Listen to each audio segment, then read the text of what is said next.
नमस्कार साथियों, स्वागत है आप सभी का वाईफाई स्टडी 2.0 पर। मैं हूं अंकित अवस्थी, आप हैं मेरे साथ में देश में चल रहे एक विषय पर चर्चा करने के लिए। यह विषय है हाल ही में भारत में एक कॉमेडियन के द्वारा किया गया अपना परफॉर्मेंस, जो कि इंडियन कॉमेडियन है लेकिन परफॉर्मेंस अमेरिका में दिया गया।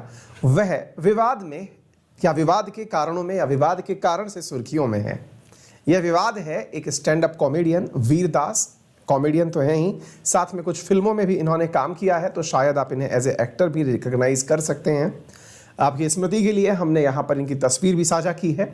इनके द्वारा हाल ही में एक स्टैंड अप परफॉर्मेंस दिया गया था, जिसमें कि इन्होंने अपने कॉमेडी के अंदाज में एक सटायरिकल का मतलब हुआ कि किसी के ऊपर व्यंग करते हुए कॉमेडी की गई, और उसकी व्यंग्यात्मक जो कॉमेडी थी उसमें कॉमेडी का जो पार्ट था वो इंडिया पर ओरिएंटेड था। और उस इंडिया में इन्होंने कहा अमेरिका में कि मैं एक ऐसे देश से आता हूं या मैं ऐसे इंडिया से आता हूं जो एक नहीं दो प्रकार का है, और दो प्रकार के इंडिया का इन्होंने तुलनात्मक जो विवरण दिया वह व्यंग यानी कि एक सटायर के रूप में किया गया कॉमेडी देश भर में कई जगह विरोध का कारण बना। देश में कई स्थानों पर इनके खिलाफ केस दर्ज हो गया है। क्या है ये पूरा मामला, आइए विस्तार से जानते हैं। साथियों, हाल ही में जैसा कि आप न्यूज़ में मेरे साथ लगा हुआ देख रहे हैं कि कॉमेडियन के खिलाफ कंप्लेंट दायर की गई है। कॉमेडियन के खिलाफ देश में कई जगह कंप्लेंट दायर की गई है, तो उनमें से वीरदास हैं वो जिन्होंने अपने एक स्टेटमेंट में ये कहा था कि वो एक ऐसे देश से आते हैं, एक ऐसी जगह से आते हैं जिन्हें आप टू इंडियाज के रूप में कंसीडर कर सकते हैं। इनके ऊपर किए गए कमेंट्स में ये कहा गया है कि इन्होंने देश के ऊपर टिप्पणी देश को नीचा दिखाने के लिए की थी। क्या है ये पूरा मामला, आइए मैं बताता हूं। तो साथियों, हाल ही में वीरदास ने अमेरिका की राजधानी वाशिंगटन डीसी में एक स्टैंड अप कॉमेडी के दौरान पर्टिकुलर क्राउड को अपनी एक 6 मिनट की कॉमेडी सुनाई। यह जगह थी कैनेडी सेंटर कंसर्ट हॉल, यानी कि अमेरिका में एक जगह जहां पर ये इस प्रकार से लोगों के सामने खड़े होकर स्टैंड अप कॉमेडियन कर रहे थे। तो इनके द्वारा यहां पर कहा गया जो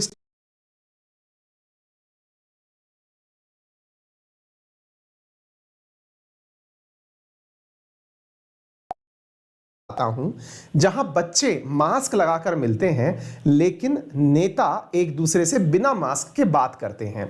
इनका ये जो बयान है यहां पर, जिसमें इतने सारे लोगों के सामने अमेरिका में जाकर इन्होंने इंडिया के बारे में जो टिप्पणी की, वह टिप्पणी इस समय सबसे ज्यादा सुर्खियों में है। ये वीरदास हैं जो कि लोगों के सामने अपनी कॉमेडी के दौरान ये बताने का प्रयास कर रहे हैं कि इंडिया महान कैसे है, इंडिया में अच्छाइयाँ और बुराइयाँ एक साथ रहती हैं, फिर भी इंडिया महान है। इन महानता के बयान में इन्होंने जो तर्क लिए वो कुछ इस प्रकार के हैं, आप इन वक्तव्यों को खुद से भी पढ़ सकते हैं। इसमें इन्होंने कहा कि ये उस भारत से आते हैं जहां बच्चे मास्क लगाकर एक दूसरे से मिलते हैं, और उस भारत में से भी आता हूं जहां से लीडर्स बिना मास्क लगाए एक दूसरे से गले मिलते हैं। मैं उस भारत से आता हूं जहां हम दिन में औरतों की पूजा करते हैं और रात में गैंगरेप करते हैं।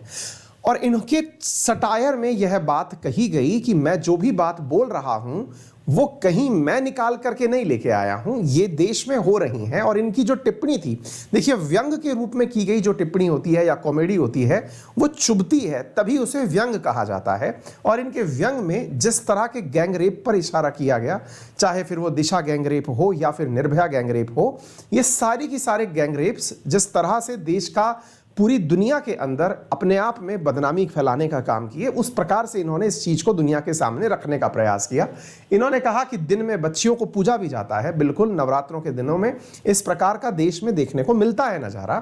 ठीक इसी प्रकार से इन्होंने कहा कि मैं ऐसे इंडिया से आता हूं जहां पर हम वेजिटेरियन होने पर, शाकाहारी होने पर गर्व करते हैं, लेकिन शाक और भाजी पैदा फार्मर करता है और उस फार्मर को कुचल दिया जाता है। क्योंकि ऐसे इंसिडेंट्स इंडिया में रिसेंटली हुए हैं जहां पर किसानों के द्वारा जो प्रदर्शन किया जा रहा था उस पर कुछ विद्रोहियों के द्वारा या फिर कुछ गूंस के द्वारा उन पर गाड़ियां चढ़ा दी गई थी। यह दृश्य भी भारत में था और दुनिया भर ने देखा था।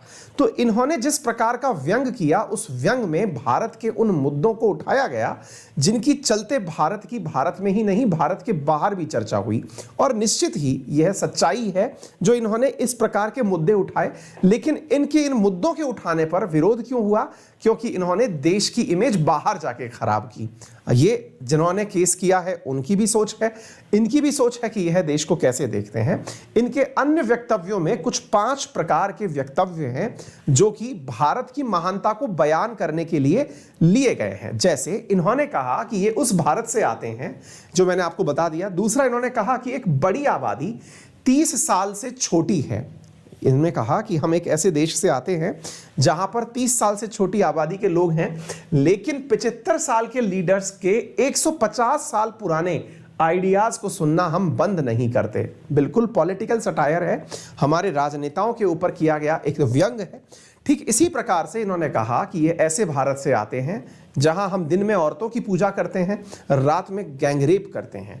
उस भारत से आता हूं जहां कभी चुप नहीं होता, जो कभी चुप नहीं होता, और मैं उस भारत से आता हूं जो कभी नहीं बोलता। ये अपने आप में बहुत गंभीर व्यंग्यात्मक, देखिए बहुत सी बातें ऐसी होती हैं जिन्हें बोलने के लिए व्याख्या देने की आवश्यकता नहीं होती है। हर लाइन अपने आप में बहुत बड़ा एक्सप्लेनेशन दे जाती है। जो ये सटायर है कि जो कभी नहीं बोलता, मतलब मैं उस भारत से आता हूं जो कभी चुप नहीं होता, ये उन लोगों के प्रति है या उन पर कमेंट है जो पूरे टाइम कुछ ना कुछ करते रहते हैं, कुछ ना कुछ टिप्पणी करते रहते हैं, और ये उस भारत से आते हैं जो कभी नहीं बोलते। क्योंकि बहुत से भारत में ऐसे मसले हुए हैं जिस पर बहुत से लोगों ने अपनी राय नहीं रखी, इस पर इन्होंने तीखा प्रहार किया। मैं उस भारत से आता हूं जहां हिंदू, मुस्लिम, सिख, ईसाई, पारसी और यहूदी जब भी आसमान की तरफ देखते हैं हमें एक ही चीज दिखाई देती है, और वो है पेट्रोल की कीमतें। निश्चित ही इनके सटायर चुभने वाले थे, इनके सटायर निश्चित ही बहुत से लोगों को परेशान करने वाले थे, और इनकी परेशानियों के परिणाम भी यानी रुझान भी आने लग गए। रुझानों में मध्य प्रदेश के होम मिनिस्टर नरोत्तम मिश्रा जी ने कहा है कि इन्होंने भारत के बाहर भारत को डिफेम करने का प्रयास किया है। इसीलिए नरोत्तम मिश्रा जी ने कहा है कि अब ये मध्य प्रदेश के अंदर वीरदास कभी भी आकर के अपना कोई स्टैंड अप कॉमेडी शो नहीं कर पाएंगे। यानी कि इन्होंने भारत की इमेज को गिराया। कहीं ना कहीं एक चीज जो हम लोगों को भी सोचनी चाहिए, किसी के बोलने से इमेज गिरने अगर लग जाती तो फिर तो पता नहीं हम अच्छा बोल करके इंडिया को वर्ल्ड की रैंकिंग में बहुत ऊपर ले जाते। वास्तविकता में करने से होता है, और करने से होता है तो जिन चीजों को हमने अपने देश में देखा है, चाहे वो वाकई में फार्मर्स के साथ किया गया बर्ताव हो, पेट्रोल की कीमतें हो, या महिलाओं के साथ हुआ दुराचार हो, ये निश्चित ही हम सबको झकझोरने वाली चीजें हैं। और एक प्रकार से यहाँ पर एक नया विचार भी निकल के आता है कि इस प्रकार का व्यंग जो निश्चित ही चुभने वाला है, सत्तारूढ़ पार्टी हो या विपक्ष हो, हर राजनेता को इस पर विचार करना चाहिए कि आज का यूथ इन विचारों से सहमत होता हुआ क्यों प्रतीत हो रहा है।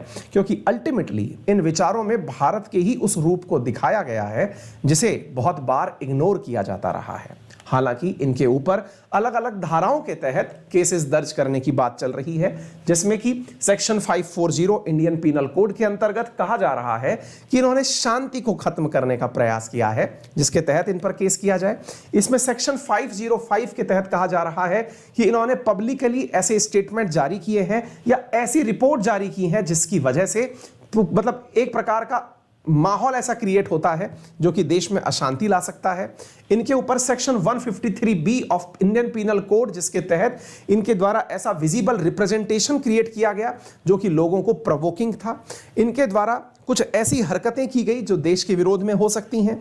यानी कि ये सारी बातों का कुल जमा ये है कि वीरदास और वीरदास के साथ में उनका इतिहास, ये दोनों एक साथ जोड़ करके ट्रोलिंग में आ गए हैं। और ट्रोलिंग में इस समय इनका इतिहास भी निकल आया है, क्योंकि इनके बारे में 5 बार ऐसी न्यूज़ भी आई हैं अभी तक जो विभिन्न न्यूज़ मीडिया चैनलों पर निकल करके आई। जैसे इन्होंने एक बार अपनी कॉमेडी में ट्रांसजेंडर कम्युनिटी के ऊपर मजाक बनाने का आरोप लगा कि इन्होंने ट्रांसजेंडर कम्युनिटी के बारे में कुछ मजाक बनाया। एक बार कोरोना काल में अपने पड़ोसी से हुई लड़ाई इनकी सुर्खियों में रही। अब्दुल कलाम जी के ऊपर बनाया गया एक जोक, जिसके चलते इन्होंने खुद कहा कि एक जोक बनाया था जिसके चलते स्टेडियम तक पुलिस चली आई थी। ऐसे कुछ केस जिसमें हाल ही में इन्होंने एक वेब सीरीज बनाई थी, दैट इज हंसमुख।